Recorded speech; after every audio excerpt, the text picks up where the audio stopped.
Mon fils Gabriel, ça fait toujours stresser un peu les enfants quand une prédication commence comme ça, mais il est au courant, donc ça devrait aller. Mon fils Gabriel, quand je lui demande, en tout cas il y a quelques mois, quand je lui demandais d'après lui, qu'est-ce que c'est le travail d'un pasteur, qu'est-ce que fait un pasteur, il me répondait, un pasteur, c'est quelqu'un qui met les gens sous l'eau. Alors il a affiné un peu sa théologie, maintenant il dit un pasteur, c'est quelqu'un qui baptise. C'est intéressant comme réponse parce que je pense que ça montre à quel point c'est impactant, visuellement déjà. C'est quelque chose de vraiment pas commun comme expérience. C'est pas commun de se retrouver dans un peignoir cousu, dans un bac d'eau, accompagné par quelqu'un qui est habillé et qui rentre tout habillé dans l'eau. C'est pas commun d'être renversé comme ça en arrière. C'est une expérience curieuse. De ressortir de là tout mouillé, c'est quelque chose qui frappe l'esprit de celui qui le vit, évidemment, mais aussi, je crois, de ceux qui le regardent. Et c'est pour ça que je pense que c'est pour ça que Gabriel pense qu'un pasteur, c'est quelqu'un qui met les gens sous l'eau. C'est parce que c'est vraiment l'image dans mon ministère qui le frappe. Et c'est vrai que c'est un jour important. C'est vrai que ce qu'on vient de vivre là, c'est très important. Et c'est très important que ça frappe notre esprit. Et pourtant, il y a quelque chose de plus important que ça. De plus important que ça. Et c'est ce que je voudrais qu'on explore ce matin en ouvrant notre Bible dans l'évangile de Luc, au chapitre 11. Jésus nous parle ici de quelque chose de plus important encore que le baptême.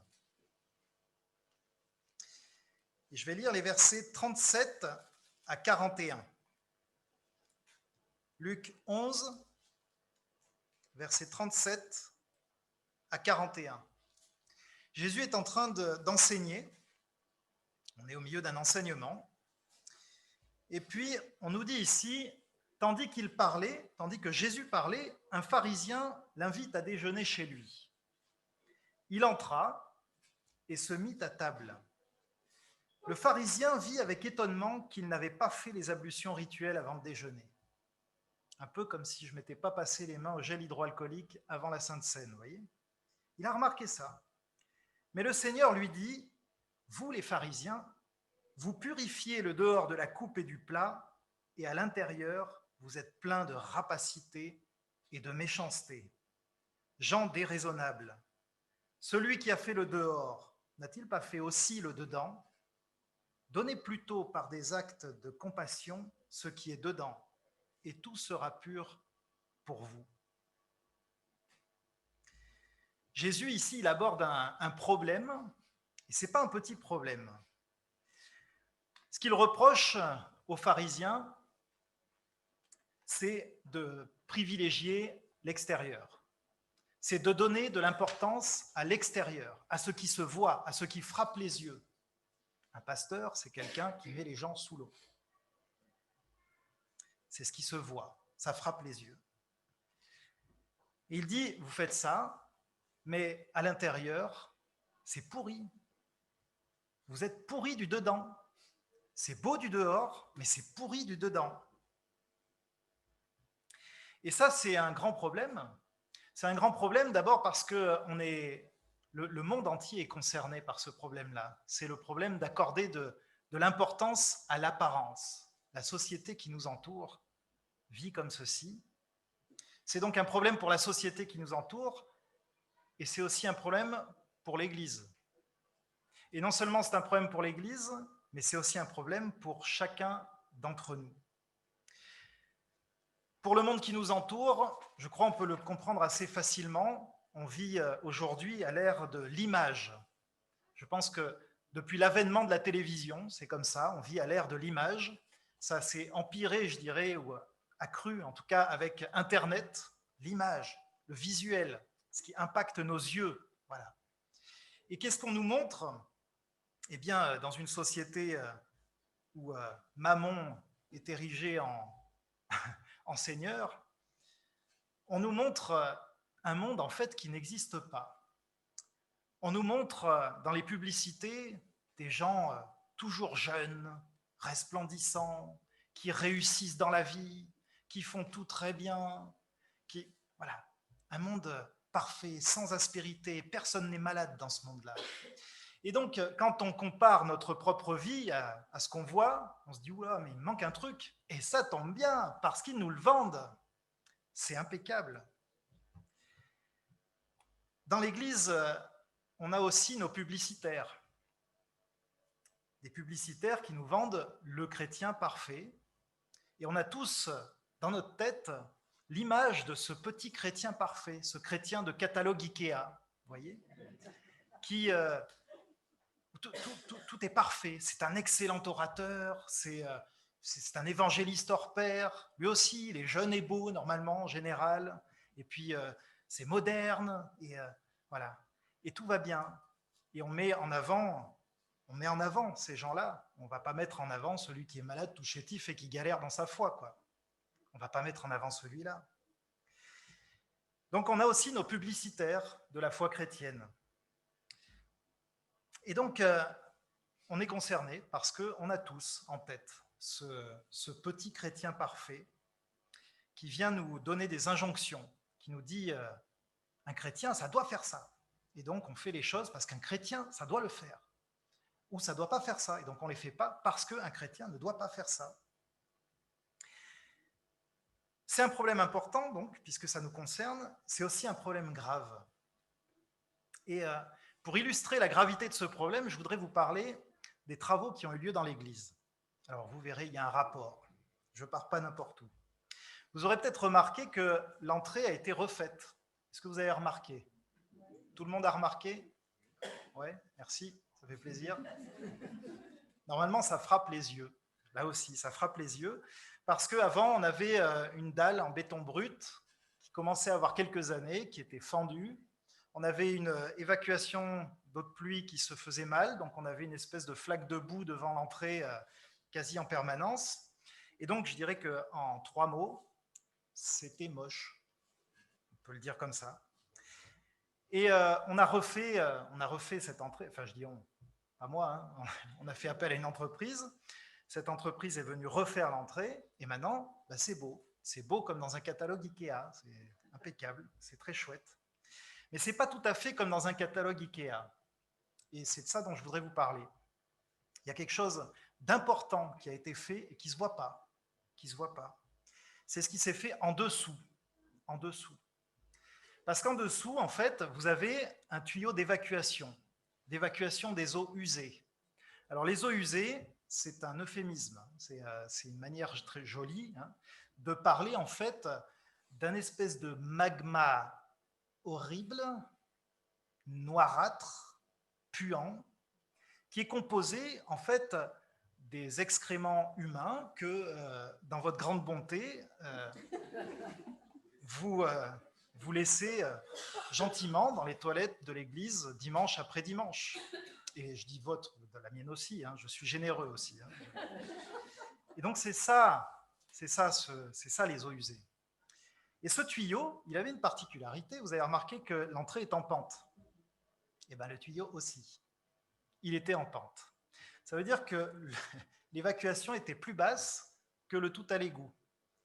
Et en fait, nos cacas, ce n'est pas des saumons, ils ne savent pas remonter. Oui, je sais. C'est fait exprès, c'est dégoûtant et c'est fait exprès. Ils ne savent pas remonter. Et donc, il n'y avait vraiment que le trop-plein qui arrivait à passer. Le tuyau se bouchait petit à petit parce que des strates de cette chose qui commence par un M qui finit par erde s'accumulaient tout au long du tuyau. Alors, si on s'était occupé que de l'extérieur, aujourd'hui, on aurait une belle cour. Belle comme celle qu'on a là. La même.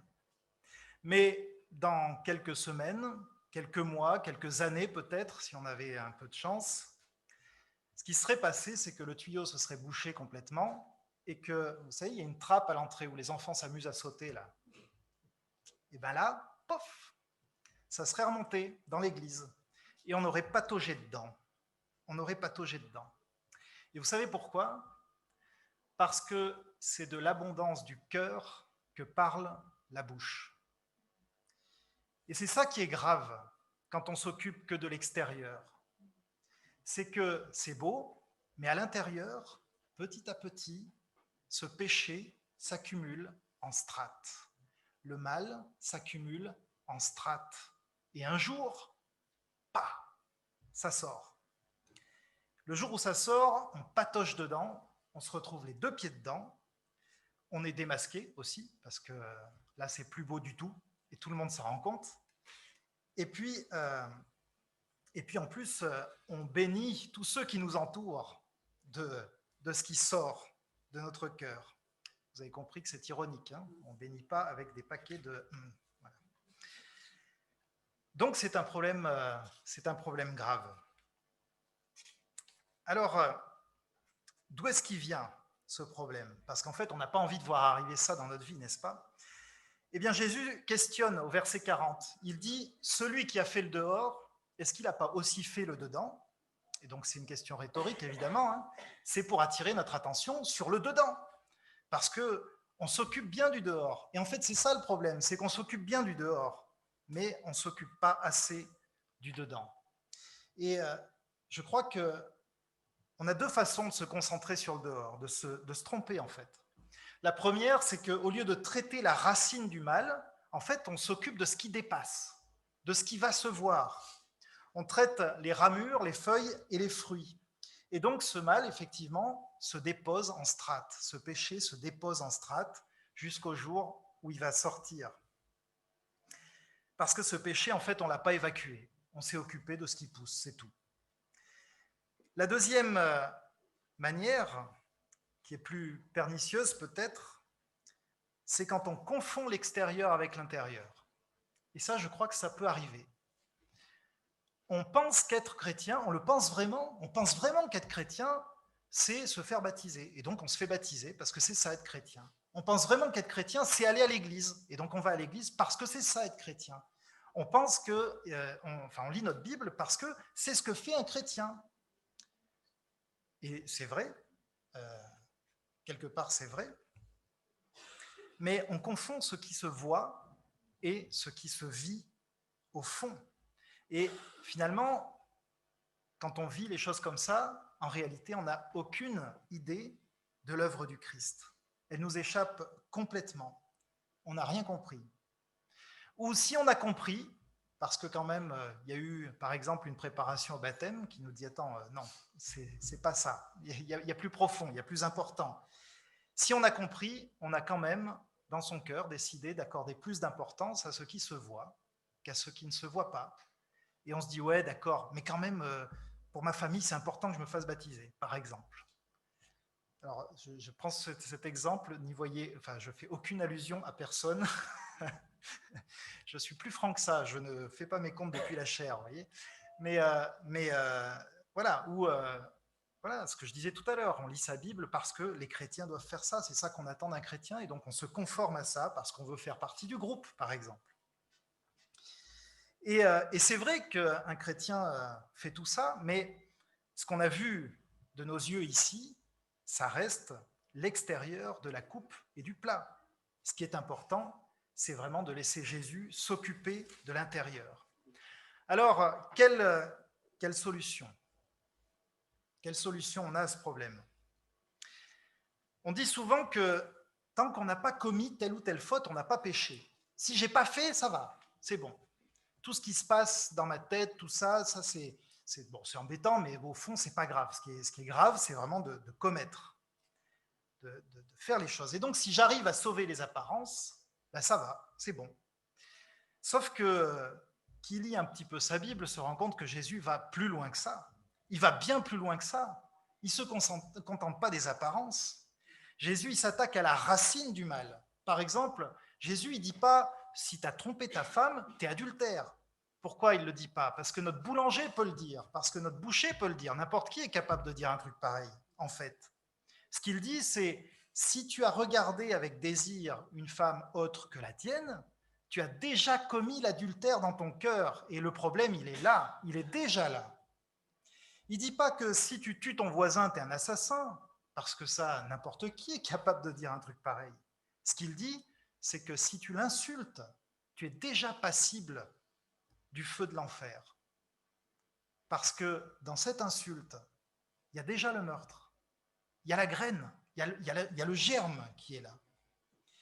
Et donc, la première solution, je crois que c'est vraiment de s'attaquer à la racine du mal. C'est de ne pas attendre que ce truc-là, en fait, c'est même de ne pas attendre même la tentation, c'est de ne pas attendre ce moment où on se retrouve à se crisper parce qu'on est sur le point de lâcher, en fait. Si on se retrouve à ce point-là, on arrive déjà très tard dans la bataille. Très tard dans la bataille. Et donc, je propose de tordre le cou à cette croyance qui dit que si j'ai pas fait, j'ai pas péché. Si tu as pensé, tu as déjà commis ce péché dans ton cœur.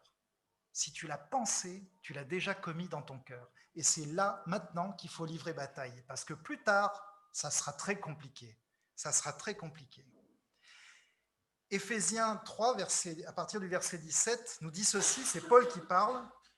Il dit « Voici donc ce que je dis et ce que j'affirme dans le Seigneur. Vous ne devez plus vous conduire comme les non-croyants. » On se dit, ah ben voilà, c'est une question de conduite, c'est ce qu'on fait. Oui, qu'est-ce qu'ils font? Eh bien, Paul nous le dit, ils se laissent guider par la sottise de leurs pensées. C'est ça qu'ils font, les non-croyants. Ils se laissent guider par la sottise de leurs pensées. C'est intéressant parce qu'il n'est pas en train de dire qu'on n'a plus de pensées idiotes après. On en a encore, mais elles ne nous guident plus. C'est terminé. Elles ne nous guident plus parce que c'est là qu'on livre bataille. C'est dès la racine. Il dit aussi que nous sommes appelés au verset 23 à nous laisser renouveler par l'esprit dans notre intelligence. Dans notre intelligence, pas dans nos actes. C'est déjà trop tard. À se laisser renouveler par l'esprit dans notre intelligence et à vous revêtir de l'homme nouveau, créé selon Dieu dans la justice et la sainteté, que produit la vérité. C'est-à-dire que la justice et la sainteté, en nous, ce travail qui se fait en nous, se fait par la vérité. C'est la vérité qui produit cette justice et cette sainteté en nous. Et donc, c'est la parole de Dieu. Quand j'ai une pensée tordue, je ne la laisse pas filer, je l'attrape et je lui oppose la vérité de la parole de Dieu. Et la deuxième solution, c'est de tordre le cou au petit chrétien parfait qui sommeille en nous. Ce chrétien qui se fait baptiser parce que c'est ce qu'il faut faire, qui va à l'église le dimanche parce que c'est ce qu'il faut faire, qui lit sa Bible parce que c'est ce qu'il faut faire, qui ne dit pas de gros mots parce qu'un chrétien, ça ne dit pas de gros mots, qui ne se fâche pas parce qu'un chrétien, ça ne se met pas en colère. Il se crispe, je ne me mets pas en colère, je ne vais pas le faire. Ça, c'est des jougs que ce petit chrétien nous met sur les épaules en appuyant de tout son poids. Mais en fait, un chrétien, ce n'est pas quelqu'un qui fait ceci ou qui ne fait pas cela. Un chrétien, c'est quelqu'un qui a été sauvé par Jésus, qui l'a reconnu comme Seigneur et qui reconnaît que la parole de son maître vaut mieux que la sienne propre. Et donc, on doit confronter nos paroles à celles du maître. Et ça se passe dans nos pensées, bien avant les actes, bien avant les actes. Alors, ça a des conséquences dans la vie. Et c'est vrai qu'un chrétien lit sa Bible, et c'est vrai qu'il va au culte, et c'est vrai qu'il doit se faire baptiser, c'est vrai. L'extérieur de la coupe et du plat est purifié, c'est vrai, mais parce que l'intérieur a été purifié. C'est pour ça que l'extérieur est pur. C'est parce que l'intérieur est pur. Et ça, c'est efficace parce que c'est durable. Et cerise sur le gâteau, c'est pas bon que pour nous, c'est aussi bon pour les autres. Parce que celui qui brille dans son être intérieur, eh bien, il brille aussi pour les autres. La lumière du Christ qui l'illumine fait du bien aux autres. Je l'ai dit tout à l'heure, c'est de l'abondance du cœur que la bouche parle. Ça marche pour les paquets de qui s'accumulent. Ça marche aussi quand c'est l'Esprit Saint qui se dépose en strates, quand c'est la vérité de Dieu qui se dépose en strate dans notre être intérieur. Ça finit aussi par déborder, mais là c'est quand même plus joli, c'est plus agréable. Alors qu'est-ce qu'il nous reste à faire? Qu'est-ce que je fais avec ça? Par quoi je commence? Par quoi je peux mettre le pied à l'étrier? Eh bien, je vous dirais, prenons conscience de nos pensées tordues dès qu'elles arrivent. Dès qu'elles arrivent. Et c'est pas facile, parce qu'on tend vraiment à penser que c'est pas grave, on verra la prochaine fois, c'est bon, je vais faire un tour, puis ça passera. On ne prend pas la chose au sérieux. Prenons la chose au sérieux. Prenons conscience de ces pensées tordues. Prenons conscience que quand on est de travers dans nos pensées, on est déjà dans le péché, il est déjà commis dans notre cœur. Prenons conscience de ça. Accueillons-les, sachons le nommer même. J'ai pensé ça, et c'est pas bon. C'est pas bon, c'est ça qui est dans mon cœur, et c'est pas bon. Et puis demandons pardon à Dieu sans attendre. On demande pardon à Dieu parce que cette œuvre intérieure, qui est ce qui coûte le plus cher, y compris pour les travaux, ce qu'on voit, c'est pas ce qui a coûté le plus cher. Ce qui a coûté le plus cher, c'est ce qui s'est fait dedans. Et c'est vrai aussi dans notre vie spirituelle. C'est ce qui se fait dedans qui a coûté le prix de la vie du Fils unique de Dieu à la croix. Alors, on a de bonnes raisons de demander pardon. On a de bonnes raisons de demander pardon à Dieu, parce que c'est le prix de notre salut, c'est le prix de ce nettoyage intérieur. C'est ce prix qu'a coûté notre purification, notre sanctification. Et puis, rejetons sans équivoque ces pensées tordues. Rejetons-les, verbalement même, à voix haute, pourquoi pas, pour que ça s'ancre là aussi. Et rejetons-les en affirmant ce que nous savons être vrai. Et là, nous allons accumuler des strates de vérité déposées par l'Esprit Saint dans notre cœur, petit à petit. Et je pense qu'un jour, on aura la joie de les voir déborder, parce que c'est de l'abondance du cœur que la bouche parle. Pensée tordue non résolue, l'affaire est louche. Lorsque sans lutte, c'est ma vieille nature qui me porte, les excréments s'entassent et glissent sous ma porte. C'est du trop-plein du cœur que parlera ma bouche. Les pensées tordues, frères et sœurs, ou c'est nous qui les redressons, ou ce sont elles qui nous tordent. Les pensées tordues, ou c'est nous qui les redressons, ou ce sont elles qui nous tordent. Je vais prier.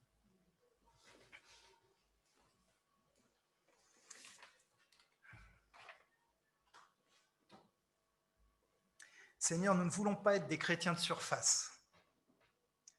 Parce que quand on est seulement un chrétien de surface, on n'est pas un chrétien du tout. Seigneur, nous voulons être des chrétiens en profondeur, renouvelés par ton Esprit Saint, renouvelés par ta vérité. Seigneur, nous savons pécheurs, nous savons que notre cœur, nous sommes coupables devant toi. Notre cœur nous condamne. Nous savons que nous avons laissé dans des tas de domaines des strates de péché, de puanteur s'accumuler. Nous n'avons pas traité le problème à la racine. Nous nous reconnaissons pécheurs, Seigneur, nous reconnaissons que trop souvent, nous nous sommes attelés juste à ce qui dépasse, parce qu'il ne faut pas que ça se voie, parce qu'un chrétien, ça ne doit pas faire ça. Seigneur, nous confessons que nous sommes arrivés trop tard, parce que on ne t'a pas laissé agir dans notre vie. On n'a pas voulu voir que le péché, il était déjà commis dans notre cœur, et on l'a laissé pousser. Seigneur, on l'a entendu ce matin, il n'y a que toi qui peux faire ça. Si ce n'est pas par toi, on ne peut rien faire. On ne peut pas se faire aider par un autre, parce que l'autre, il est aussi pécheur que nous. Il n'y a que toi, le saint, le pur, qui est lumière, qui peut venir faire cette œuvre en nous. Seigneur, viens faire cette œuvre. Nous savons que tu l'as fait, parce que tu l'as promis. Tu fais cette œuvre. Seigneur, Vraiment, donne-nous aujourd'hui de voir ces pensées quand elles arrivent, qu'elles ne nous laissent pas tranquilles, qu'on puisse les voir pour pouvoir vraiment leur tordre le cou, les redresser avec ta parole, leur opposer ta parole, et qu'on puisse revenir devant toi purifié par l'action de ta parole dans notre vie. Nous voulons traiter le mal à la racine avec toi parce que c'est ce que tu fais. Seigneur, merci parce que c'est possible. Merci parce que c'est une promesse. Tu es avec nous. Tu vis en nous par ton Esprit Saint. Seigneur, nous ne voulons pas attrister l'Esprit. Nous ne voulons pas l'éteindre. Nous voulons au contraire qu'il se répande de strate en strate et que toute la soit évacuée de nos cœurs. Nous te le demandons au nom de Jésus. Amen.